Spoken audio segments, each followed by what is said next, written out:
bring us in. I'm Robert Mailing with SuperCon, and I'm here with, and we might have to do takes here because I am legendarily bad with pronouncing names. Let me go take a stab at my last name, Robert. Let's see how you butcher it. Charlie Schattler. Nah, that's really not even close. Don't tell him. Try it again. Charlie Schlater? Closer. If there was one T, that would be right. I always say it kind of rhymes with a Jewish otter. Schlatter. Charlie Schlatter. Yeah, isn't that weird? So I am here with Charlie Schlatter and with Matt Gretkin. Oh, there's no R in there. There is not, is there? No. I guess I should be wearing glasses in here too. Oh, boy. You should be wearing glasses. Here we are at SciOxperCon. Suix. It's a Midwestern leprechaun. SciOxperCon. Okay. And yeah, so I thought that a good way to kick this off, Charlie, I'm just going to call you Charlie going forward. There you go, man. Why? And I thought it would be a good idea to let you talk about all the different things you've done kind of in your own words, because I could go through I could read a couple paragraphs of spiel, but you've been all over the place. You've been doing a lot of acting. You do voice acting. You're quite the talented person. Well, I don't know about that, but I'm quite the lucky person. I can tell you that, Robert. Yeah, I've been doing this forever now. I'm in my early 50s, or maybe my mid. I don't know what the hell. You're actually mid 50s now. Sorry.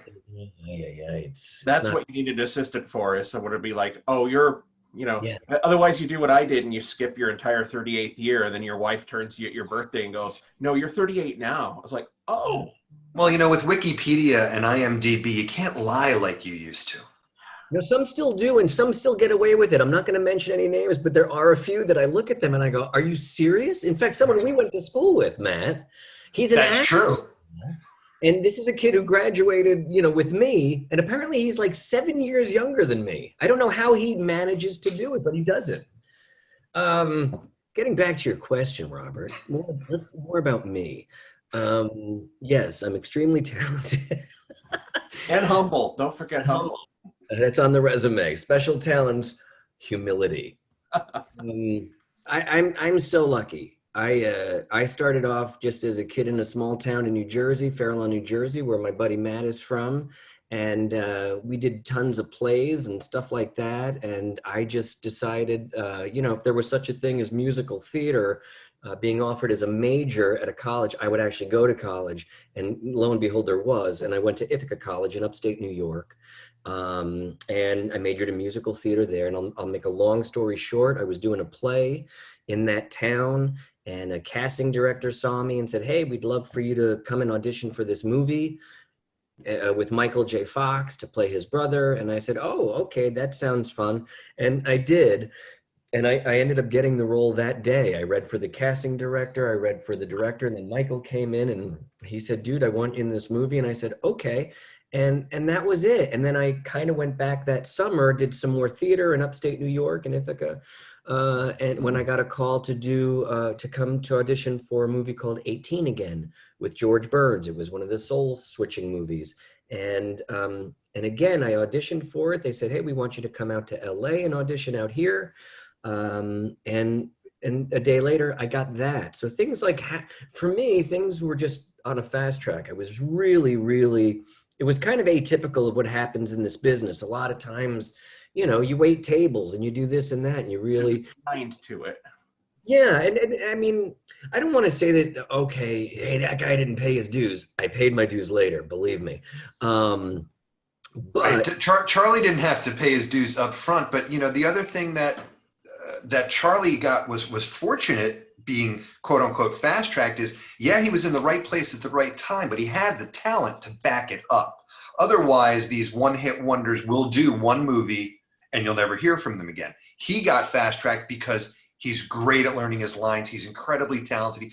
And for a young person, Charlie's age, at that time, you were what, like 19, 20, 21? Yeah, I think I was But 20, maybe but 20. you were also a character actor. You know, when they needed somebody to be able to play a young George Burns, Charlie could do it without making it a hacky kind of imitation. Maybe he actually did switch souls with George. I don't know. I did, and I switched souls with Red Buttons and a lot of other people that you don't know about, Matt. Now But yeah, that's a level of method acting I've never seen before. I go the distance. I don't know how they do it in Sioux Falls, but here in LA, we go the distance, Robert. You know, it's so funny because in college, I was always, and that's why, like, when people say, you know, give me advice, what should I do? I always tell young people they have to go to college, or go through the academic process, because it's such a great environment to fail. You know, it doesn't matter. Mom and dad are supporting you. If you suck at this play, who cares? You have another chance to get better and better and better. Whereas in real life, you really don't. If you suck a few times out of the gate, you suck, and that's it. You don't get another chance. That's why I love that. And the reason I bring up college is because in college, that's all I did was character acting. I was the old guy in Hot L Baltimore. I was the old guy in The Boyfriend. I was the crippled girl in Joe Egg. I mean, I was in so many, you know, just so many quirky characters, and that's why it was weird. Like, so 18 Again felt comfortable to me. After that, a lot of the stuff was like, oh, this young leading man kind of stuff, or you know what I mean? And I don't know. I didn't always like that. I always just was drawn to character stuff. Even Matt and I, you know, every play we did in high school was Guys and Dolls, Music Man, Grease. It was just fun, quirky stuff. You know, that's the stuff you, as an actor, you love, love, love to do.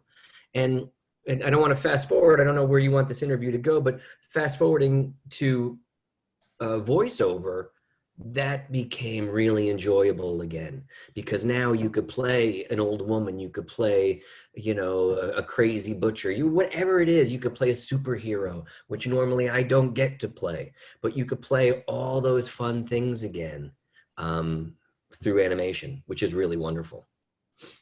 That's awesome.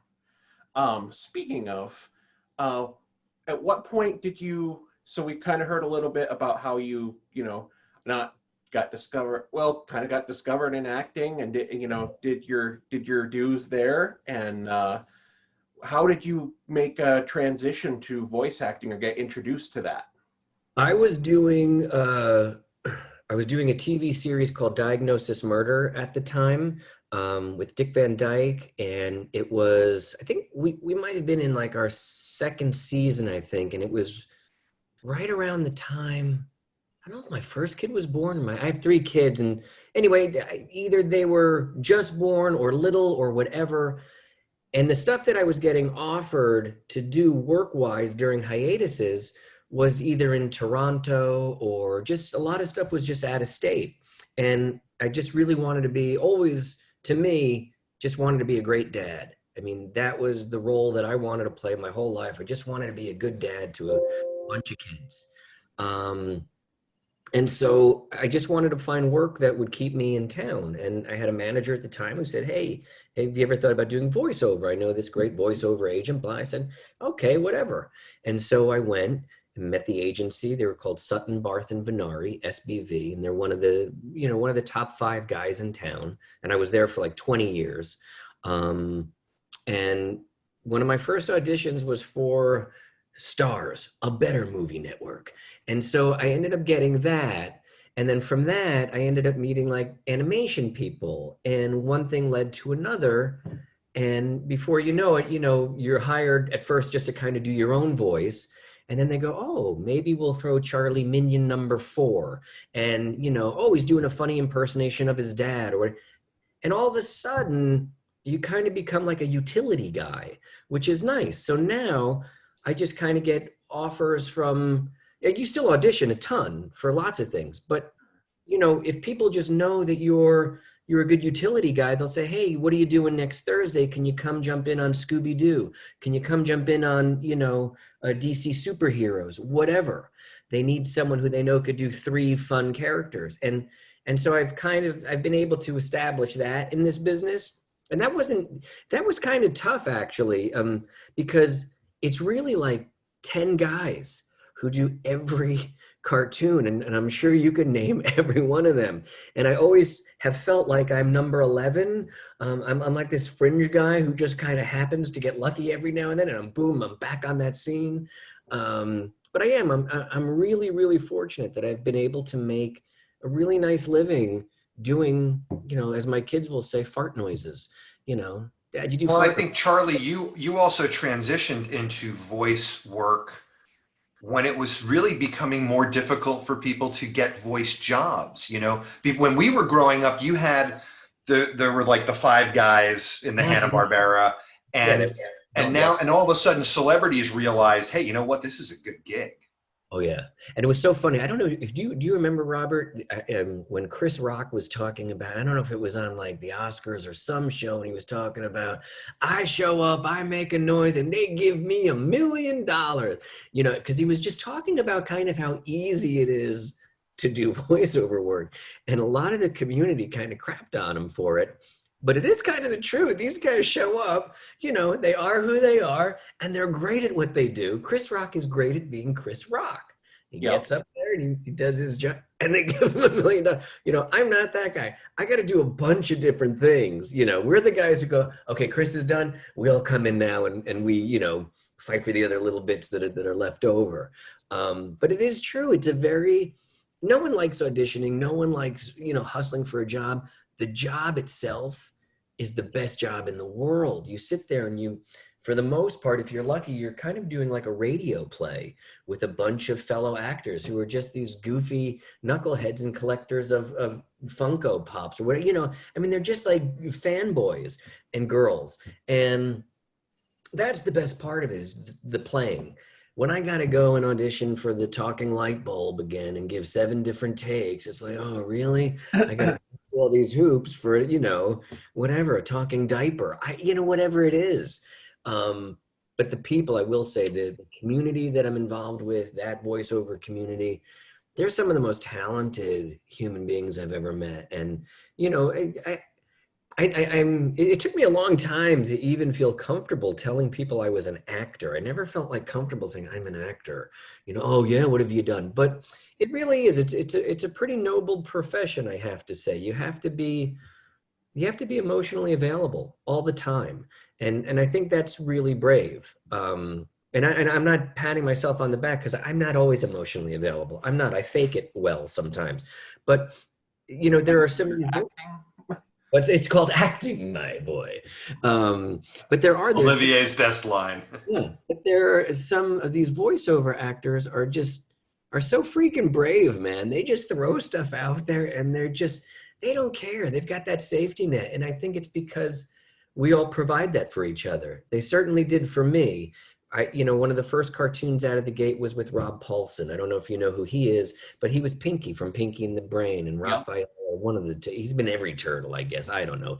And Carl from Johnny, whatever, and Jimmy Neutron. Anyway, but when you're working in the company of guys like him, Jess Harnell, Scott Bullock, Kath Soucie, you feel confident. These guys, when they're telling you what you're doing is good, you go, oh my gosh, maybe I am okay. I used to go to work with an index card of like 8 voices that I could do. And they were it wasn't celebrity voices. It was like my dad, my gym teacher. It was whoever. Your dad? It was Mr. Letcher, our gym. Anyway, and Charles, my dad. Yeah. And so this way, if they said, hey, we need you to be a cop, I'd be okay. I'll do him as this guy, Now you kind of, it's so in the hard drive now that you can kind of pull characters, and like these guys, they're so amazing at what they do. It's really, it's such a pleasure sometimes to sit back, not be in a scene, and watch these guys just operate. They're truly amazing people. That's all I got. All right. Thank you very much, Charlie. Peace out, Supercon. Wait, Michael, I think one of the aspects that Charlie needs to be led into is why did he transition to voice acting? Oh, did I not? I thought I did did I skip that? Well, you talked about how it was, one thing while you were filming Diagnosis Murder to Yeah. be available for your kids, but there was another reason too. Oh, well, that's not really why. You mean with being ill or whatever? Yeah. Okay, well, yeah, well, doing voiceover became kind of a saving grace to me. It's not necessarily why I started doing it, but at the time when my voiceover career was really starting to snowball, and I had like 5 cartoons that I was a regular on at the time, they were all going simultaneously. I got leukemia. I was diagnosed with leukemia. And to make a long story short, yeah, I was just on death's doorstep, whatever. What stage were you, Charlie? Well, it's not necessarily a stage, but I was in what's called a blast crisis. So I have what's called chronic myeloid leukemia. At that time, I was 97% infected with leukemic cells. I had no idea. I was just running around job to job. I was tired as hell for about a year. This was developing in me. And I went to my doctor with what I thought was another spider bite. And I like how you say another spider bite. How many because spider bites were you getting at this point in your life? I had one behind my leg. It was just really itchy. But anyway, what it was it was a clot. My doctor said, that's not a bite, that's a clot, dude. No. But he didn't say dude because he's a doctor and he's a professional. I called him dude. I said, dude, no. And so I didn't know what that meant. He took blood. We checked it. He goes, I think you've got leukemia. I said, no, I don't. Maybe I have mono or some crap like that. But I don't have leukemia. And I left the office. He called my wife and he said, listen, Charlie just left the office thinking he has mono, but he has leukemia. We need to get him to an oncologist tomorrow, whatever. So I did. Long story eternity. I had 336 white blood cells. The average is like 4,000. Right. 336,000. 336,000. Yeah. I had a bunch. Anyway, so I went through some treatment and I went through some changes in my life, and physically I got a little thin. And I'm sorry. That's absolutely understandable. Yeah. A very similar circumstance. My wife actually, on her leg, metastatic melanoma stage 4. That was like 5 years ago, and very similar story where she just had this mole, and her friend that was a dermatologist looked at it, and it was like, Yeah. no, this is spread into your lymph nodes, and this is a bad. So yeah, we were at the point where we were like planning the funeral and stuff like that, and it was. But she came back from it, and God bless her. our miracle. Wow. That's amazing. God bless her. That's awesome. Yeah, and it is. It is beatable. It's fightable. It's livable. All that stuff. When I was diagnosed with this 12 years ago, even just the word cancer, even today, it's got such a negative connotation. Well, obviously, because it's cancer, but it just meant death. And that's why when I was sitting knee to knee with my doctor and he said, I think you have leukemia, I was like, no, that's the thing that everybody dies from in movies nowadays. No, I've got kids, I've got a wife. Anyway, what Matt was getting at was I was feeling better. And I had a great manager at the time, and she knew that I was ill. My voiceover agents knew that I was ill. They were wonderful. They said, Charlie, we'll drive you to work. We'll do whatever you need. They were great. My theatrical agent, I had a lunch with my manager, and I said, listen, for the past year, apparently I've been fighting this thing. It's leukemia, but I'm on the uptick, and everything is looking, really good. Things are positive right now. This was like a few months after. And they said, oh, that's really great, Charlie. That's good to hear that you're doing well. And I shit you not, Robert, I think it was like 3 days later that I get a call saying, hey, listen, we're kind of thinning the herd over here at the agency, and we're not going to pick up your contract. I said, okay, thanks, Hollywood. And anyway, that's when I just kind of put all my eggs into the voiceover basket and really just wanted to do that because that was a community that didn't care. And now I look at, listen, Chadwick, who just recently passed because of colon cancer, it's one question I would ask, and I don't know if it's like insensitive to ask, but did he reveal to people? I mean, I know like directors didn't know that he had cancer. And what's funny is that before, I don't know if everybody knows this, but before you go and do a television series or a movie where you have an important part, you have to do a physical. And they ask you all these questions. And one of the questions is, do you have cancer? So I wonder. Right, because every movie has to be bonded and certified and insured. Yeah. So I'm wondering, did he just say, no, I don't have cancer? Or I wonder if, that's right. And it doesn't matter to me, obviously. If you say no, then, listen, that's your own thing. I've said no about, you know what I mean? Because who cares? I'm going to be fine. It's just more hoops you have to jump through. And I can prove to you that there are no leukemic cells in my body. But once you say yes to something, like I remember I was doing just some really bad movie. And it might have been like right around, like every other movie I've been in is bad. It might have been right around the time when I was starting to get leukemia, but my blood pressure was high. And I've never had high blood pressure in my life. I'm always like that low average, like, 110/70, whatever. It's like cool. But this was a little high. And he had to like keep taking it because he said, well, if I put this down, that's going to raise some flags. And I thought, really? Just for, and I have like, white coat hypertension, I think is what they call it. You get a little bit more high strung when you're around doctors. And so your pressure goes up. But I just thought, oh my gosh, if that's something that's going to raise a flag, imagine what somebody with any sort of illness. And so anyway, that would be my question.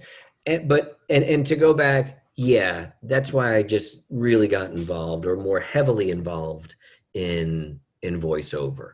And it wasn't until later that, that I started kind of getting back into the swing of things. And also my kids, they really, when they were little, they hated if somebody recognized me. If someone came up to the table and said, hey, Charlie, can I get an autograph? Like, why do they know you? Why are they doing that? It's so weird. You're just dad. Like, I know, but they saw my face on something and, so to them, but then it wasn't until later that they said, hey, we kind of want you to be fancy again. So. Kids are such a buzzkill. Yeah. I think for Charlie, kids were a wonderful way to keep him grounded. Sure. And contrary to what I ever thought growing up with Charles, he is a fantastic father. Yeah. Yeah. I'm I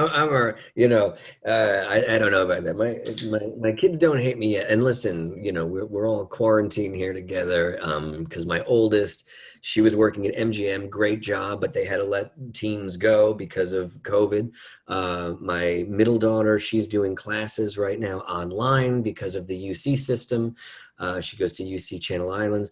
And my son actually just left about a week or so ago to go to Mizzou in Missouri, the University of Missouri. So he's there. So it's still the four of us, but even this whole summer, it was the five of us and nobody killed anybody. We were all okay. And I think it's because we really, and Matt knows my family well. I think we all just like each other and because of COVID, you just got to film a commercial with your daughter. Yeah. So my daughter Quinn plays my daughter in this new Freedom Mobile commercial. And yeah, it's just she, myself, and Will Arnett. There's some other guy, right? What's his name? Will Arnett, yeah. I don't remember. Oh. Some Canadian guy. Yeah. Oh, Canadian guy, yeah. But I play his brother. I'm his brother, and Quinn plays my daughter. So it's a very cute spot for Freedom Mobile. Very cute. That's really cool. Yeah, because my kids, they're not actors, but they can act. And every now and then, they've all done voiceover. They've all done stuff. They've all been in something. And that was the best when my son saw his first paycheck he did a commercial for Enterprise. And he was looking at like taxes that get taken out. I said, yeah, dude. He goes, so I didn't get all that money? I go, no, the government gets like half of that, dude. That's always a good life lesson, that very first experience of the tax burden. Yeah, so he will be voting based on tax policy this year. He doesn't care. Michael, and I don't know if you saw it, but last Christmas there was a great kerfuffle. What is it? About this long spot for, I think it was Xfinity Comcast, Oh, E.T. where they relaunched ET. Did you see that, Robert? E.T. comes home, and Yes. Okay. Yep. It took me a minute. Well, you're interviewing ET. yeah, I'm the voice of E.T. in that. Did you get any Reese's Pieces out of the deal? No, I got nothing. But I have to say, man, it was such a joy to be a part of that. And whenever you get to be an iconic character like that, and it was, they showed me the spot before like I had to jump through a bunch of hoops for this thing. But then when I finally go in and there's this team of like 15 guys in the studio and they're all awesome guys and gals, and they're showing me the spot, and I've got goosebumps, everything. It's just, I said, guys, I really don't want to screw this up. I want this to be really good for you, because this is one of the sweetest 1 minutes or two, or no, it's like a 3-minute gig. That was a 3, yeah, it was a long, like a 3-minute movie. I said, I really don't want to screw this up. And it's such a beautiful spot. You don't even know what it's for, but Henry Thomas is amazing in it. It's just done so well, thank God. And it debuted on like Thanksgiving, I think, during the parade.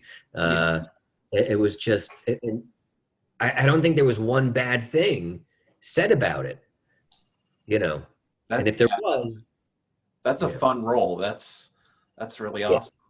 Oh, totally. Yeah. That was a definite voiceover highlight, to be that character. It was total fun. So since we're talking about voiceover highlights, what of all the voiceovers you've done, what was your favorite? I love doing Kick Buttowski was total fun. Like that was not just a great work experience because everybody involved in that, all the other voices were so great. It was just such a pleasure to work on. And also that one came at the time when my son was probably like 11 or 10. He was the target audience for Kick Buttowski, and therefore I was coaching baseball and I was coaching soccer and I was coaching basketball, and to be Coach Kick. Wait, hold on, time out. You coach basketball?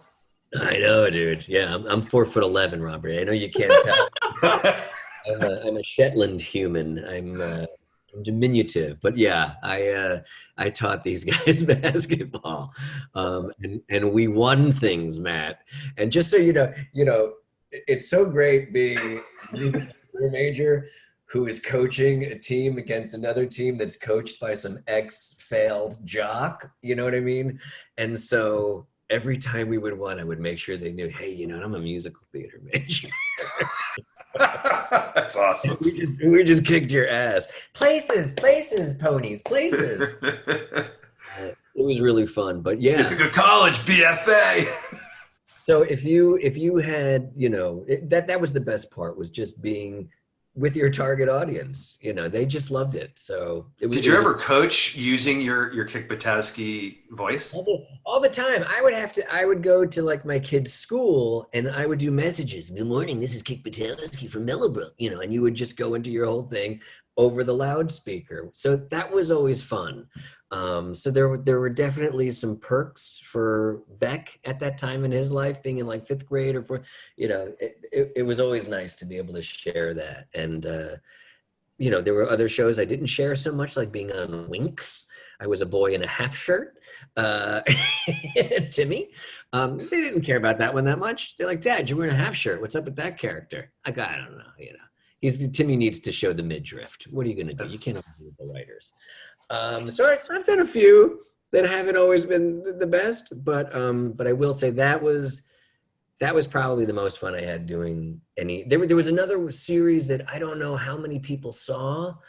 It was called Pet Alien, and that was I think that was probably one of the best shows I've worked on. I have to say, not a lot of people saw it, but all those actors were crazy good. The writing was insanely good.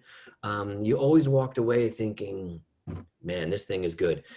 There are two new shows I'm working on right now, that I'm allowed to talk about now. Okay. One is for Nickelodeon. It's called Big Nate, and it's based on the book series that I guess was a pretty popular book series. And so Nickelodeon has decided they're going to do 1 million of these episodes. It's really good. There's some really great people. Jack Black apparently is guesting on a couple of the episodes. He's friends with the creator director. Yeah, there's a bunch of really fun people. And then the other one that I think is exceptionally good is I don't even know what it's going to be called right now, but it's Harriet the Spy, and yeah, there's just amazing people in it. It's a Jim Henson production, so Oh, you know, wow. yeah, so it's a quality production company behind it. It's for Apple TV, Apple Plus, I guess, is that what it's called? It's just Apple TV, I guess. Apple TV. Okay. Uh, Yeah, I but have another show. I have another show, on-camera show running there. I do this show called For All Mankind. I go back. I did about 6 or 7 episodes of that. I play a newscaster with a wig. I should look for the picture. It's awesome. That is awesome. When I showed up for for wardrobe, they said, "Okay, great. We're going to get you over into hair and makeup to fit you for a wig." I go, "Oh no, I got to wear a wig? Why? I still have hair." And they're like, "No, when you see this wig, you'll understand, because it takes place in the 80s and it's like Ted Koppel. Those guys had crazy like Yes, roadkill on things." So anyway, I'm doing that right. And I go back. This will be like my first time on that set since COVID. I go back. Wait a second. Are you ready? Yeah. Is it sharing? Oh, there it is. Hearing. Look Nice. at that, dude. That is 1980 something. Look at you. Just so you know, that's like a $9,000 wig. Because I asked the lady, I said, "Oh, can I keep this thing?" She's like, "If you have $9,000." Now it has its own trailer. It gets its own craft service. But Speaking of which, though, what's the best thing you ever got from a set?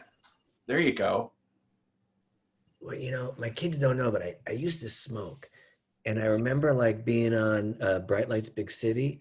And I said, "Hey, can I get a pack of cigarettes? Because I don't have time to run to this door." And they're like, "Oh yeah, hey, we'll hit you up." And the guy comes in with a carton of cigarettes. He's like, "What do I owe you?" He's like, "No, they're free, dude." It's like, oh my God, being in movies is awesome. Free cigarettes. I got free apple juice that day. Like it was like amazing. I was this 20-year-old kid. I thought, oh my God. Okay, but other than a carton of smokes and some Mott's apple juice, like. Yeah. What's the coolest thing? I mean, I know you got your chairs. We always used to get our chairs. Yeah, I don't know if they get that anymore. I mean, because no one even really cared. That used to be like a thing. Like, where's my chair? How come my chair's not set up over here? But who cared? But they always, like, when you were done, you got your chair back. They're somewhere in my house, somewhere. I don't know. Who cares? I don't know. You mean like gift wise, Matt? Or Well, no, not necessarily gift wise. Like, I would be swiping stuff off the sets. I mean, not if it's a hot set, obviously, but if I know that the cool set is wrapped, I'm.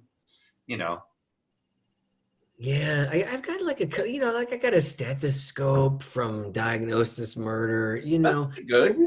And they gave me a lot of the stuff from 18 again. So I still have like a lot of that wardrobe and stuff like that. But yeah, I was that guy who always just left and thought later on, oh, I probably should have took that, or I don't know. My kids will look at that and I go, I don't know, it's probably on eBay somewhere, whatever that stuff is that I wanted to keep, it's gone now. But yeah. I was really hoping for a much more exciting story. Is there? Did I tell you something over the years that I have that's cool that you made me answer this question? No, I just thought that there'd be something sitting on, a cool prop or whatever. But if it's going to be that lame, it's going to be that lame. Well, pack of smokes and some apple juice. Yeah, some smokes and juice. You got the best cigarettes. Reds, I mean, you could. You know what I bought with my? I'll tell you this, Robert. People are like, oh, what'd you do with all your money the first time you made a movie? Because he didn't get that much money. But I bought a Schwinn. I bought a Schwinn 10-speed. Like, to Nice. me, that was arriving.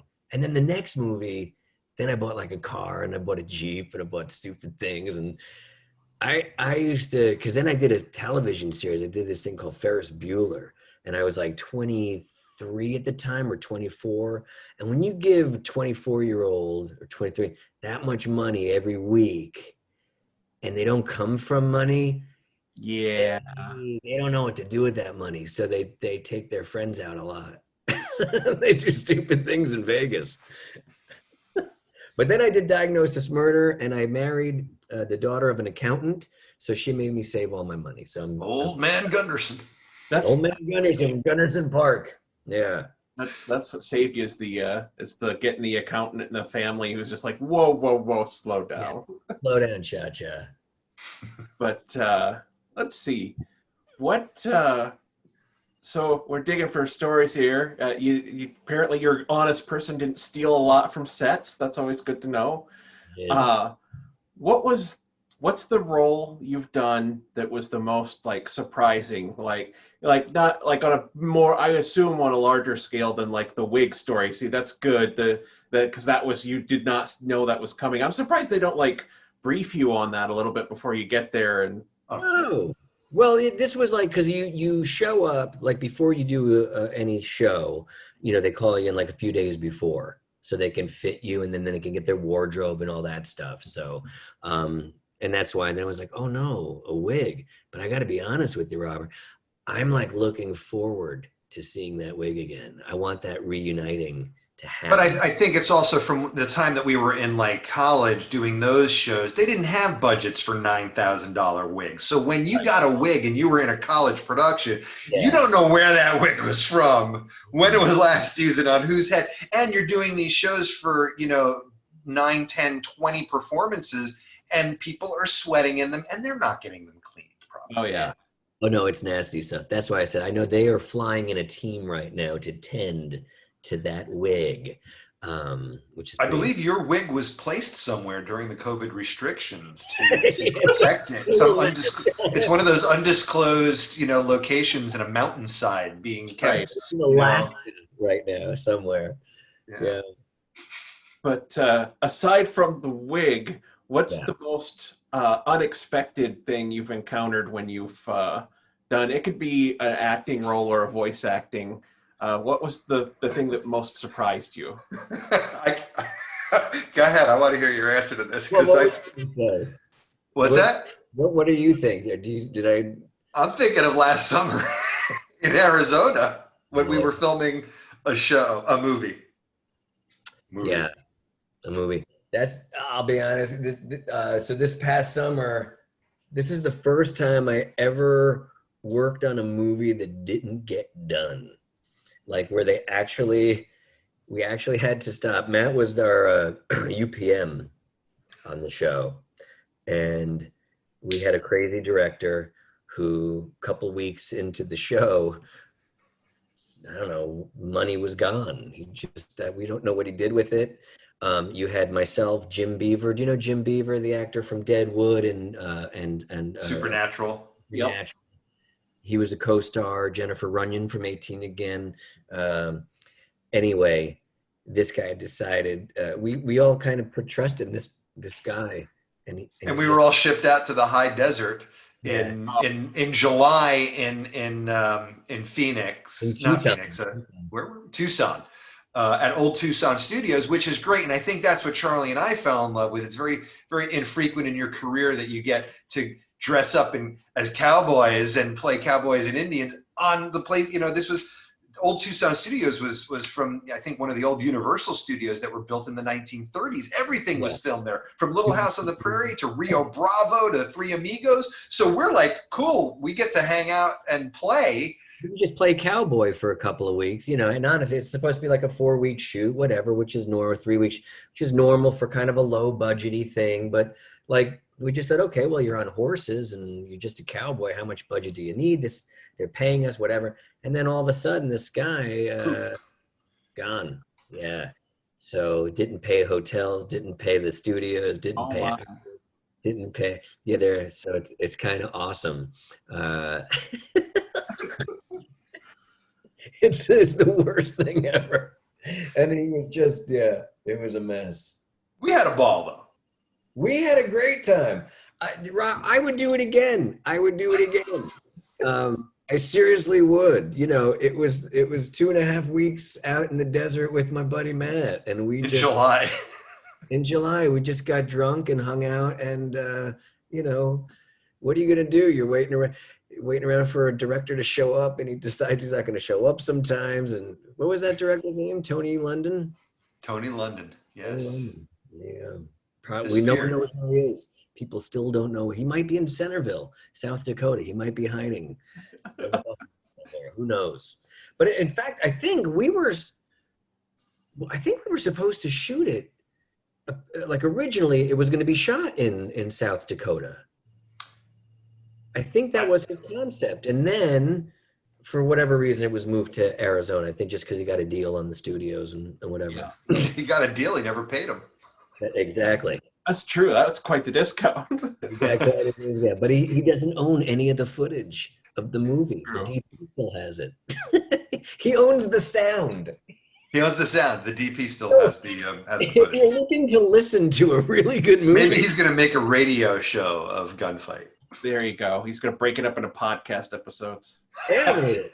He can animate it. There you go. There you go. But didn't even finish. Out of like 90 pages, he probably, shot 10, 12 pages? No, I think we got a little bit more than that. Maybe 15. Oh, it was sad. It was. I mean, he didn't get any complete scenes, but yeah, it was sad. Yeah. Anyway. What's going on, buddy? How are you doing? Are you guys upset about SuperCon? I mean, you must be. Well, it's tough, but it's I feel like they made the right call, especially as Yeah. this is about the time we would have held it, and this is the point where South Dakota in particular is surging the most. So it's like in retrospect, it turned out to be a smart choice. But yeah, there's always the next time, and the community here is really, really strong and supportive of it, and it's not the nonprofit and stuff that we have through it, and yeah, so it'll bounce back. I was helping these guys with this con back when it was like one basement room at a Ramada here in town here, but it was like there was like other bigger stuff going on, and so it was this Rock and Roll Hall of Fame was meeting in the main part of the convention center, and then we were like meeting in the basement. So you'd have this cosplay contest where you had these people who were like elven archers and like Ents and like all sorts of like costumes. All of a sudden started like walking into these people who are dressed like ZZ Top, and I was like, this is the greatest mix ever. Oh, yeah. It's like I am hanging out in the bar in the hotel here because this is going to be magic. Yeah. But, And and like most cons, they do start off small. They start off in somebody's basement, and then before you know it, it's Dragon Con, or And I think that the toughest thing too is to make sure it doesn't get too big either, because when it becomes like super corporate, then it becomes like the San Diego Comic-Con, and that's just it's just rough. It's a rough place to navigate. I've only gone there because I've had to, and I've brought my kids there for things, and it's a lot of pushing and shoving, and it's tough to make heads or tails of it. I like the ones where there's just kind of a personal feel to it. So, and where you actually get to meet and chat with people and hang out, and the ones that are run by the fans are usually your best I one. got to tell you, Charlie and I were we understood that, of course, while it was canceled, I mean, we both have been pretty much sequestering since March, but we were so looking forward to going to this and having a good time, because honestly, Charlie and I, wherever we go, we have a good time. I can tell you guys have clearly have known each other a long time, have good chemistry. That's awesome. He used to date my mom. Yeah. Wait, what? Okay, we buried the lead. What? I mean, we probably shouldn't really. A lot of guys, he dated my mom. Yeah. Okay. but No, your mom dated Lou Kuttner. That's true. That's true. And yeah, your mom was in Sully at the time. Yes. Okay, so it was all straight now. Okay. No, we're both from wholesome, wonderful North Jersey goodness, and our parents couldn't keep wraps on us as when we were kids. Yeah, we weren't too bad. We were mischievous, but we were never harmful, right? We were for the most part never harmful. Yeah. no permanent damage, right? No permanent damage. Everyone's okay. We'll all get through it. Yeah. And we were charming, and that's why we got through it. There you go. We were able to talk our way out of most things. Unlike this interview. Boom. Let's see. What else you want to know, Michael? You talked a little bit about, Robert. Sorry. Yeah, it's Tony. it's just like we're cool. We'll go with it. You talked a little bit about at the beginning there with the voices, how you've got like a note card that's kind of like your internal catalog of voices. How did you like discover a new voice, or do you have just those set ones and you kind of started with those, or what's that process like in developing, like, say, a new voice? I think it's a good question, because I think there are a lot of voiceover people that like sit and probably try to library their special voices that they do. I don't. I approach each character differently, each audition differently. And I really, there are some guys who make a living doing the same voice in every show. And if you listen closely to cartoons, you'll be like, oh yeah, that's that same, but then again, Robert Redford has made a great career at being the same person in everything he does. Oh, yeah. Right? And great actor. And then there are those who are just chameleons who, you know what I mean? Which I'm not a great impersonator. I probably just kind of have a rubbery voice that can sound like a couple different things. And I think like with the ET thing, that was just maybe a good match for me. And I think just because, that voice is so inside everybody's head since you saw it, that it's kind of easy to pull from. So no, I don't necessarily try and create things and put them aside. I do individual things, like for Kick Buttowski in particular, okay, what do you guys, what are we looking for? And I try to base him basically on like kind of this young, nasally Clint Eastwood meets Michael Richards from Fridays. So I try to like combine little attitudes and little things from people, as opposed to just doing an impersonation of someone. I just try and borrow and patch something, make a mosaic of something. Hey, look at that. Charlie Schlatter, a mosaic of sound. But some guy, and you'll be sitting in a session, and the director will say to someone like Jess Harnell, who's just an amazing jukebox of, hey, can you do like Schwarzenegger, but like with a little bit of Robert Stack to him? And these guys produce that, which is like crazy how good they are. Anyway, but yeah, you don't really do that. What's nice is that I will, like, if I've auditioned with them, because I always try to do something different, because the people who hire you or who you're auditioning for, they've heard you before. So I always like to throw in one thing that maybe they haven't heard before. And so like a lot of my auditions, I go, okay, I didn't book that role. And it wasn't because I wasn't good. It just wasn't what they were looking for. So maybe I could try that voice again, as opposed to being on television doing a voice and doing that voice again. I like to, if it's been aired and they've done it, I'm not doing that same voice again, no matter what. That's just, how I approach the business. Whether it's right or wrong, I don't know. It just is how I approach it. I think part of us also being able to be to do what we can do is where we grew up, Charlie. I mean, when you're in the northern New Jersey area, you're surrounded by all 5 boroughs of New York, which all have their own quintessential sound. Plus you got New Jersey, and we spent, 18 years making fun of our parents.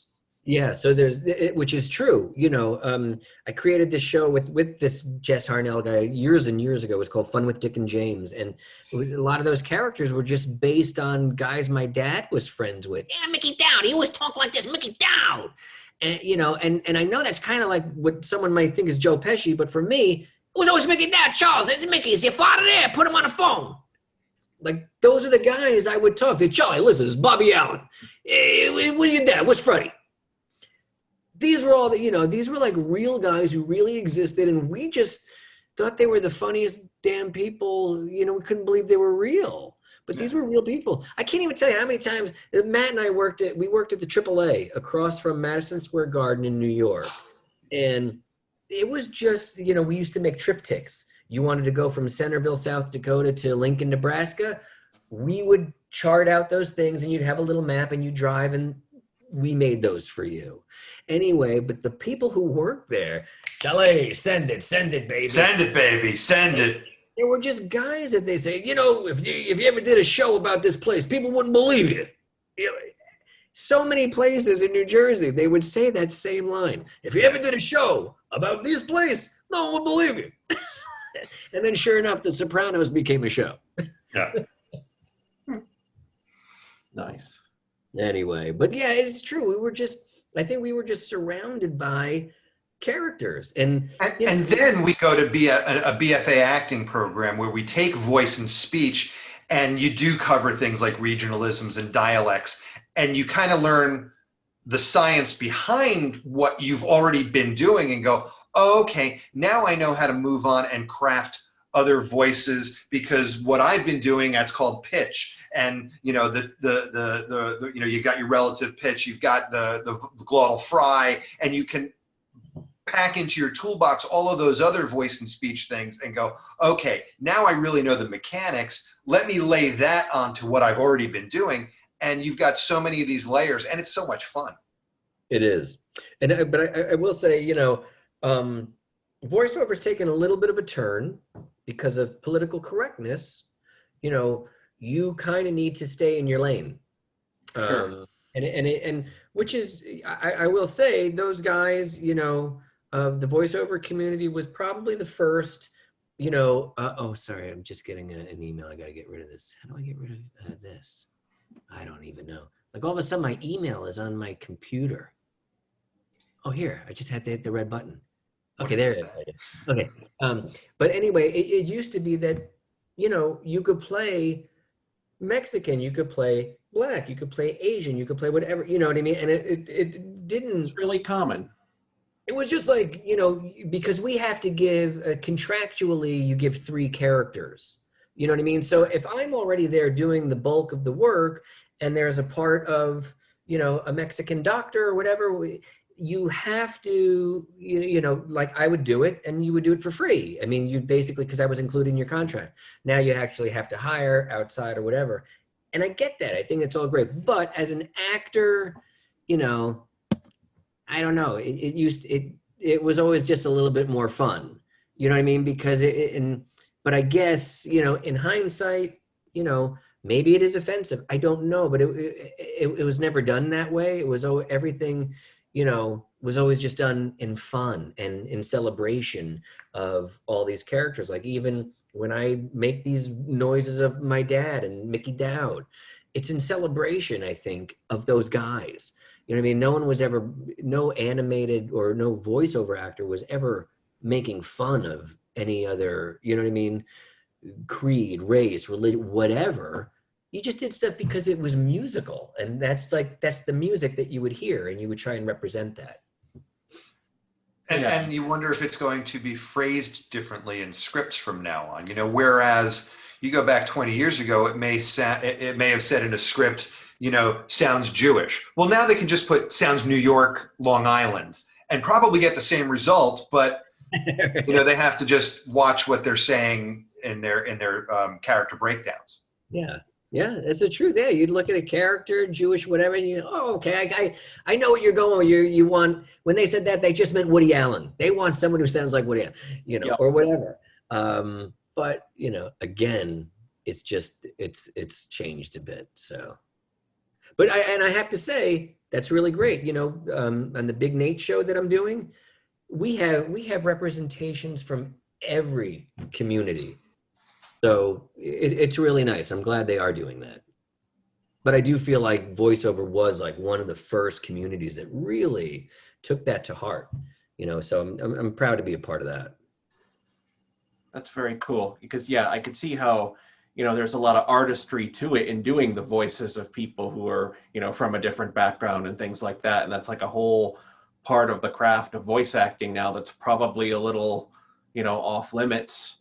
But by the same token, you're bringing in, new talent and new people to develop that too. So it's like bittersweet kind of thing. Because I'm with you. I don't think, like you get into the whole, I'm sure you're familiar with the whole Apu thing that kind of kicked that off, because like that character's development was always, he was supposed to be, like kind of mocking the stereotypes that people had of like someone who was Hindu, and then in the end it's like with time, decades later, because it's The Simpsons, so you're talking like 3 decades, then people looked back and were like, oh, this is the stereotype because it became such a huge part of the culture. It basically superseded and replaced the stereotypes that it itself was like meta attacking. But yeah.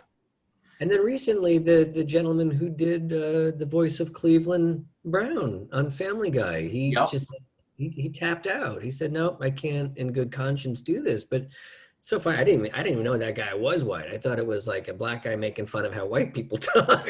I did too, but he was doing like if you go into the early Family Guy and stuff like that, that guy was doing like all the black voices in that show. Like my favorite was he did this black weather forecaster where just like it's gonna rain. It's like thanks, Lonnie. But here's another thing, Robert, is that the friends that I have that are in the black community, they're not really concerned about that. They're more concerned about not getting killed while driving, or you know what I mean. To that, that's like the furthest thing that they care about right now. So it's just bigger fish to fry, and I don't know, but I guess it's all a good step in the right direction. So I think that's what everyone's trying. I'm with you. Like I said, like a bittersweet kind of thing, with the one hand, other hand part of it. But and I think just like any other industry, it grows. There would be no way that Mel Blanc would be allowed to do what Mel Blanc did back then today. But he also paved the way. So you can't ignore all of that. You can just try and do better. And that's what hopefully every industry is trying to do. Yeah, that's just history. I mean, you just want to be better than the generation. I want Charlie to be better. I'm trying so hard, Matt, and I'm like, I can't. This is you can do it. You can be better. How? Look at this. What's to get better? I'll call your wife and kids. I'm sure they will have a laundry list. I was gonna say we actually have them on the Zoom call now. Yeah, get Colleen in here. We're gonna work it out. I'm pretty sure that Colleen has a list already. She won't have to form it. Yeah, and the kids are all still sleeping, so please.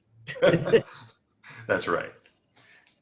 But I suppose can you tell I'm from the Midwest? Well, I suppose. No, well, and here's the thing, like the Midwest, that's what every voiceover actor aspires to sound like. Yeah, the non-regional dialect, except in South Dakota, we pick up a little bit of the Dakota, language to it a little bit. So South Dakota, and it's not quite people think we talk like on Fargo where we're Scandinavian. Oh yeah, sure. But that's from up there in Michigan and Wisconsin. That's my college roommate fish fry from there. That's what he sounded like, and we always gave him crap. But we're here in South Dakota, we get just a little bit of a drawl that's kind of actually a little bit from the from the native language and influence in this area. But That's Yeah. pretty cool. let's see. Do you have any, I'm going into podcast mode here. Do you have anything to plug before we wrap this up? Nah, nothing. Just like I said, I got those two shows, the Harriet the Spy, the Big Nate. I think because we've done about 6 or 7 episodes of each. I actually record them from home. We all go on a Zoom session, and we have this thing called we either use Source Connect. I don't know if you're familiar with that. Heard of it. Yeah, so it's basically I have my microphone goes through my computer, but you on your end, you're actually hearing and recording studio quality sound from my microphone. Nice. Yeah, so it's made that so much easier. You just show up in your pajamas and record. So Charlie, do you think that'll change? Like once we go back, I mean, are they going to want to rent studio time? Are they going to, if they can engineer it without renting studio time and bringing you back and have less time crunch? Engineers will fight, I'm sure, to have it done in person again, because you're asking us to be engineers. I got to tweak peaks and this and that, and I'm old, man. I can't teach this dog new tricks. You just can't. I'm trying my hardest. I'm dancing as fast as I can, but it's tough.